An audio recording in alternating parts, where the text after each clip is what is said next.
चिराग पासवान ने तैयार की थी जो प्लानिंग कामयाब हो गई। बिहार में एनडीए को लेकर क्लियर हो गया मैसेज। चिराग के आगे बीजेपी और जेडीयू को झुकना पड़ा।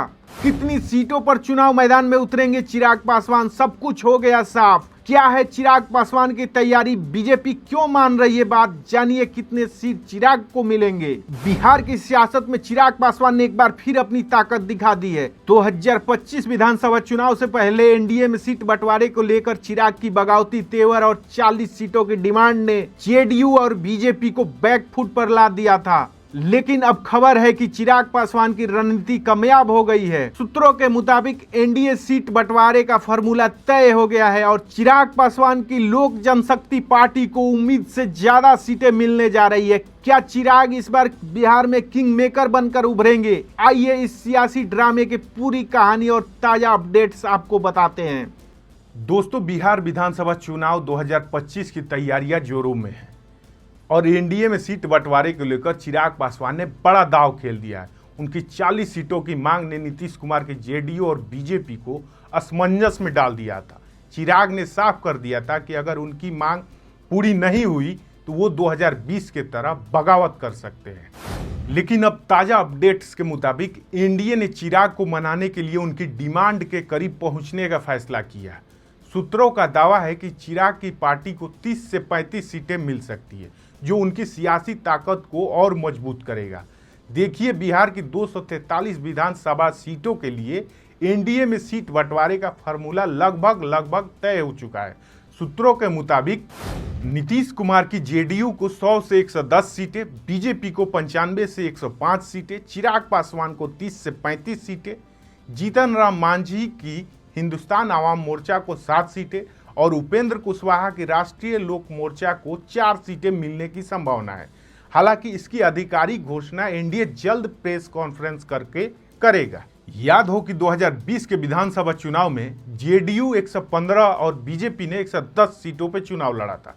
उस वक्त चिराग ने एनडीए से अलग होकर 135 सीटों पर अकेले चुनाव लड़ा, जिसके चलते जेडीयू को भारी नुकसान हुआ।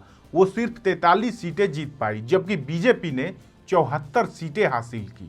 चिराग की पार्टी ने केवल 1 सीट जीती थी, लेकिन 64 सीटों पर जेडीयू के वोट काटकर उसे तीसरे नंबर पर धकेल दिया। इस बार एनडीए ने चिराग को साथ रखने की रणनीति बनाई है ताकि 2020 जैसी गलती न दोहराई जाए। चिराग पासवान की ताकत को नजरअंदाज करना एनडीए के लिए आसान नहीं है। 2020 के लोकसभा चुनाव में एलजेपी ने 5 की 5 सीटें जीतकर 6% का वोट शेयर हासिल किया। उनकी पार्टी ने 30 विधानसभा क्षेत्रों में से 29 में बढ़त बनाई थी। इस प्रदर्शन के आधार पर चिराग ने 40 सीटों की मांग की थी, जिसे जेडीयू और बीजेपी शुरू में अव्यवहारिक बताया था।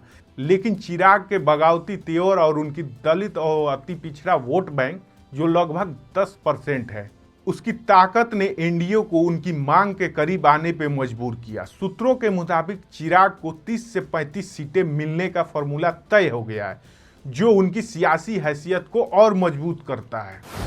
चिराग की रणनीति साफ है। वो शाहाबाद क्षेत्र की 7 सीटें, संदेश, बढ़ारा, आरा, अगियाव, तड़ाड़ी, जगदीशपुर, शाहपुर पर अपनी पकड़ मजबूत करना चाहते हैं। ये वो इलाके हैं जहां पासवान समुदाय का प्रभाव है। कुल मिलाकर चिराग पासवान ने अपनी सियासी चाल से एनडीए को अपनी ताकत का एहसास करा दिया है। 2020 में उनकी बगावत ने जेडीयू को धूल चटाई थी और इस बार वो एनडीए के साथ रहकर अपनी शर्तों पर खेल रहे हैं। सूत्रों का दावा है कि चिराग को 30 से 35 सीटें देकर एनडीए ने उन्हें मनाने की कोशिश की है। और अंदर की खबर यह भी है, अगर नीतीश कुमार की सेहत खराब रहती है तो चिराग को आगे बढ़ाया जा सकता है, क्योंकि बिहार में उनको लॉन्ग टर्म के लिए देखा जा रहा है। इसलिए एनडीए के लिए चिराग को नाराज करना जोखिम भरा है।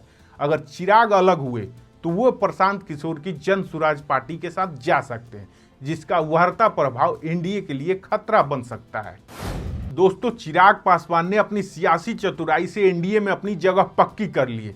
30 से 35 सीटों के साथ वो सिर्फ न गठबंधन में अहम भूमिका निभाएंगे, बल्कि भविष्य में बिहार की सियासत में किंग मेकर बन सकते हैं। क्या चिराग की ये जीत एनडीए को 200 सीटों का लक्ष्य दिलाएगी या फिर उनकी बढ़ती ताकत जेडीयू बीजेपी के लिए नई चुनौती बनेगी? और सबसे बड़ा सवाल यह है क्या चिराग मुख्यमंत्री के लिए ठीक है? अपनी राय कमेंट बॉक्स में जरूर बताएं।